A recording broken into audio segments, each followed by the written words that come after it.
What about migration? How does that factor into inflation?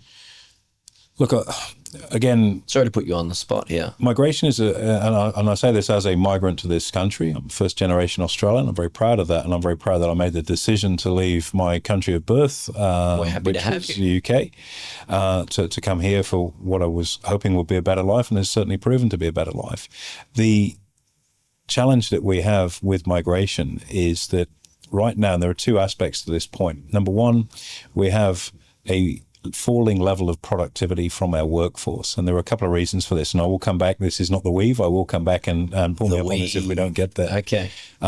The government have talked extensively about the job growth that they've created, of which, 75-80% are public sector jobs. So they're not job creations. That is a cost on the ledger because the taxpayer's got to fund it.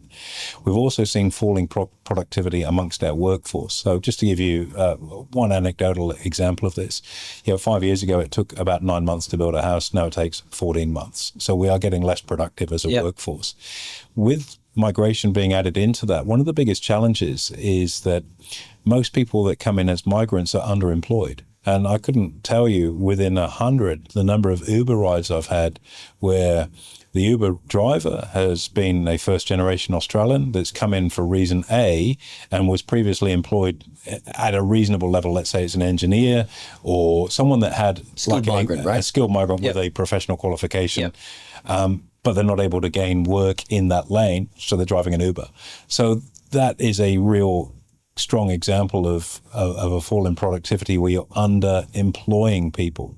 So why you would have a policy of we need more people coming into the country when you're underemploying the people that are already here, whether that's people that are first generation Australians or people that have been here for longer than that, is a real challenge. Secondly, if you have strong migration, where are those people going to live?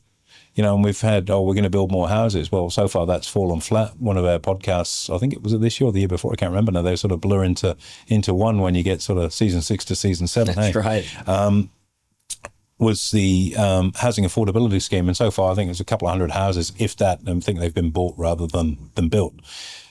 Where are these people going to live? So you've got this enormous demand for places to live, whether that's in the renting pool, which has seen rents go up and price people out of the market, or whether it's people buying into the market with a very, very finite amount of supply where we're just simply getting left further and further behind with what we need. That is a major, major issue within our economy.